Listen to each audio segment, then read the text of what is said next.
الرحمن الرحیم اللہم صلی علی محمد وآلہ وبارک وسلم۔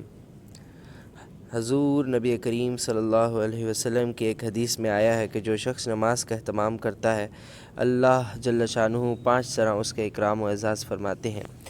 ایک یہ کہ اس پر سے رزق کی تنگی ہٹا دی جاتی ہے، دوسرا یہ کہ اسے عذاب قبر ہٹا دیا جاتا ہے، تیسرا یہ کہ قیامت کو اس کے اعمال نامے دائیں ہاتھ میں دیے جائیں گے، جن کا حال سورۃ الحاقہ میں مفصل مذکورہ ہے۔ جن لوگوں کے نامہ اعمال داہنے ہاتھ میں دیے جائیں گے وہ نہایت خوش و خرم ہر شخص کو دکھاتے پھریں گے۔ اور چوتھے یہ کہ پل صراط پر سے بجلی کی طرح گزر جائیں گے۔ پانچویں بغیر حساب جنت میں داخل ہوں گے۔ جو شخص نماز میں سستی کرتا ہے اس کو 15 طریقوں سے عذاب ہوتا ہے، 5 طرح دنیا میں اور 3 طرح سے موت کے وقت، اور 3 طرح قبر میں اور 3 طرح قبر سے نکلنے کے بعد۔ دنیا کے 5 تو یہ ہیں: اول یہ کہ اس کی زندگی میں برکت نہیں رہتی، دوسرا یہ کہ صلحاء کا نور اس کے چہرے سے ہٹا دیا جاتا ہے، تیسرا یہ کہ اس کے نیک کاموں کا اجر ہٹا دیا جاتا ہے، چوتھے اس کی دعائیں قبول نہیں ہوتی، پانچویں یہ کہ نیک بندوں کی دعاؤں میں اس کا استحقاق نہیں رہتا۔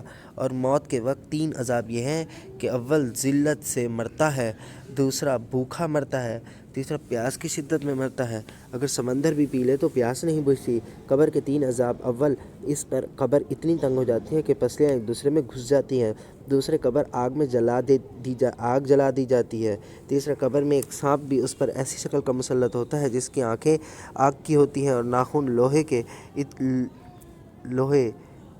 کے اتنے لمبے کہ ایک دن پورا چل کر اس کے ختم تک پہنچا جائے۔ اس کی آواز بجلی کی کڑک کی طرح ہوتی ہے۔ وہ کہتا ہے کہ مجھے میرے رب نے تجھ پر مسلط کیا ہے، تجھے صبح کی نماز ضائع کرنے کی وجہ سے آفتاب کے نکلنے تک مارے جاؤں گا، اور ظہر کی نماز ضائع کرنے کی وجہ سے عصر تک ماروں گا، پھر عصر کی نماز ضائع کرنے کی وجہ سے غروب تک، اور مغرب کی نماز کی وجہ سے عشاء تک، اور عشاء کی نماز کی وجہ سے صبح تک مارے جاؤں۔ جب وہ ایک دفعہ اس کو مارتا ہے تو اس کی وجہ سے وہ مردہ 70 ہاتھ زمین میں دھس جاتا ہے۔ اس طرح قیامت تک اس کو عذاب ہوتا رہے گا۔ اور قبر سے نکلنے کے بعد کے 3 عذاب یہ ہیں کہ ایک حساب سختی سے کیا جائے گا، دوسرے اللہ کا اس پر غصہ ہوگا، تیسرے جہنم میں داخل کر دیا جائے گا۔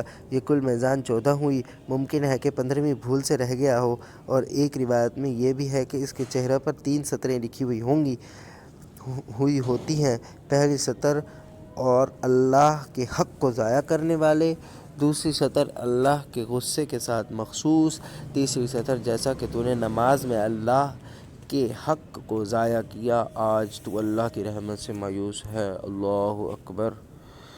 اللہ تعالی ہم سب کو نماز کا اہتمام کرنے کی توفیق عطا فرمائے اور ان سب عذاب سے بچائے، آمین۔ جزاک اللہ۔